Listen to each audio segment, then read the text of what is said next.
John Georges and Chris Beatty. They're Imagineers, and they're going to be answering some questions. And joining us a little bit later will be Imagineer Eric Jacobson, and then the chairman of Walt Disney Parks and Resorts, Jay Rizzullo. So we're going to, let this go at least a half hour. So we're going to go ahead and start with questions for John and Chris. Just seeing how many people did not see the presentation.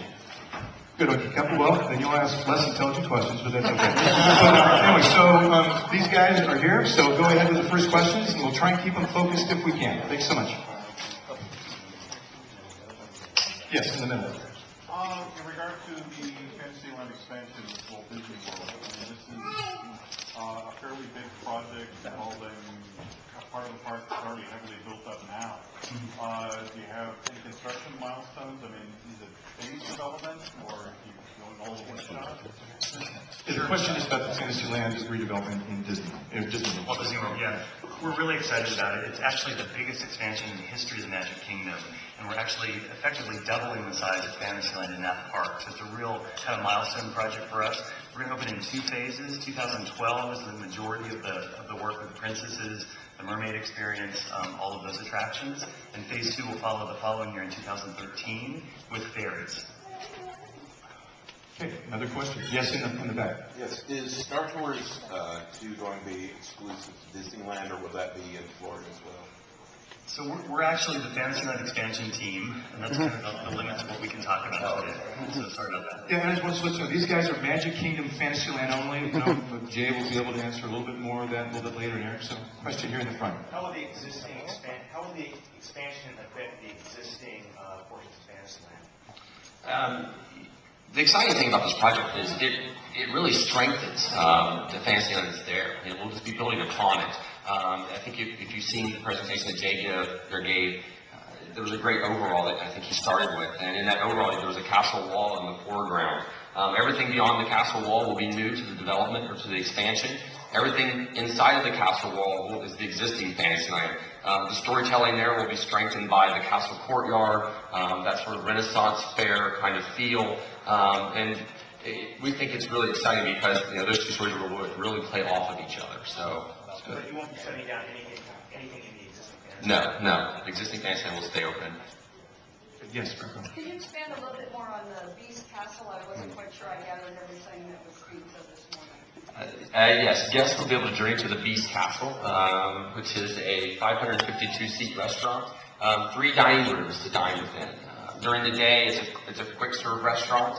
All 3 rooms are open. The main room is the Beast Ballroom, very grand in its scale. We're very excited about that. I think anyone who's seen that film would really want to travel there and be able to sit in the middle of that environment and feel it, with the great music from the movie.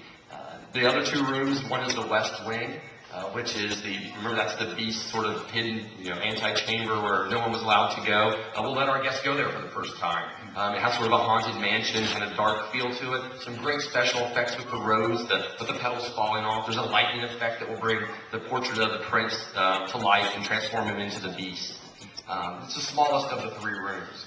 And finally, the 3rd room is the Castle Gallery. In the Castle Gallery, guests can dine sort of in splendor in a space that completely comes to life, where the portraits on the walls, the old paintings and tapestries will tell you the backstory of who the staff was before the castle was enchanted or cursed in a magical way. So we're very, very excited. At night, it will transform into a table service restaurant. We'll convert it, which we've really never done before in our parks. That's sort of new for us, and that's what we're very excited about. To follow up, will there be characters? Currently, we always consider the characters as part of our core brand, and we're looking at any opportunity to incorporate them into that space. Yes. Again, back in the corner. Since you're taking up the space formerly occupied by Toontown Fair, is there any plan to use the existing Barnstormer coaster in the new design, or will that be eliminated? No, it's a great coaster. It's sort of a rite of passage for any of our young guests as they come to the Magic Kingdom. Before you kind of take the step up to go on the Space Mountain or Big Thunder, you should probably start with that one. No, we'd like to keep it in great shape. It will have a new story and a new theme and overlay. Most likely it will be part of the new Dumbo expansion. It was not shown in the illustration in the presentation. Right in the middle there. So will any of Toontown remain as is? The answer is no. Toontown will completely go away. So there will be a railroad station now in Fantasyland. Yes, there will be a Fantasyland train stop, yes. We'll be retheming it to the expansion. Okay, and just to go back to, you were just talking about the Beauty and the Beast with the rose petal and effects like that. Is that going to be similar to what you see over at DCA now in the animation area? It'll be a version of that. We're always trying to better our effects for our guests, so we'll definitely try to take it a step above that. Yes, right next to you. When will Toontown shut down? What's the schedule from starting here? Actually, I think we're kind of getting into that right now that we've gone public with this announcement. So we're looking at the more detailed phasing strategy of when things will actually close. We're really trying to minimize the impact of the existing Magic Kingdom. It's such a popular park, so we're really trying to minimize the downtimes and the impact overall. Yes, in the front row. I was wondering if you could expand on the Dumbo interactive queue and exactly how that's going to work. Question about the Dumbo interactive queue. Great question. Probably one of the things I'm most excited about. That's such a core attraction for our parks, and no matter where any of our parks worldwide, it's such a beloved attraction. Exciting because, well, for one thing, we'll double it. So you won't have to wait in that hot Florida sun as long as you do now. But then the idea that you can step inside the 3-ring circus or inside the big top and play for 4 rotations, Dumbo rotations, before your feather color is called up, and then you get to come out and ride almost immediately.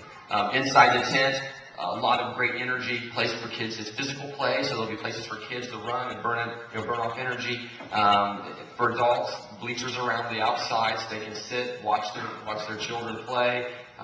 Just a different way where we're thinking as we go into the future for our parks and resorts about how our guests can feel more immersed in the storytelling, but at the same time give our guests more comfort, more places to relax, get out of the compression of the parks. So it's not only exciting because we're doubling such a great attraction, but it's also sort of a new twist on it for us, a way of operating it. As you describe it, it sounds like in Grizzly Flats, that area there where the parents can sit, and there's 2 or 3 rides, but the parents, it's that type of interactivity? Yes. Yeah, physical play, some interactive play. Hello, everybody. Hi, Jay. Please welcome Jay Rizzullo. I thought I'd just stop by. You might get the focus of some of these questions going forward. So. I don't know, you never know. The Imagineers know the real answers, so you ought to direct your questions towards them. I don't know, he did a pretty good job this morning. He can just come all my presentations from now on. Great. That makes it pretty easy. Questions right there in the 3rd row. Question about the ferries you mentioned. Can you elaborate on the ride? How is that going to be placed? Will Peter Pan be some sort of a cameo in some place? Are you assimilating everything from the books or the movies? So could you tell a bit about it? We're early in development on Pixie Hollow. I think Jay alluded to in the presentation that's and John also, that's in our 2nd phase of the expansion. It will be based off the films. John Lasser and the team over at Animation are doing a fantastic job of really creating more worlds for us to explore in those films as they develop. It just gives us more opportunities in the parks and resorts to really build upon those. So it will be based off of the film franchise or our Pixie Hollow brand or Fairies brand. Right now, like I said, early development, we know you'll definitely have a place to go and explore and meet the fairies, play in this great overscale world or environment. We're also studying the idea of maybe some other attractions that might be part of that mix, but early on in concept right now. Yes, ma'am, right here in the 2nd row. Will there be interactivity with the MMO, the PTL MMO, with the attraction? I'm sorry, Or can you repeat? online? Oh. We're early on in development.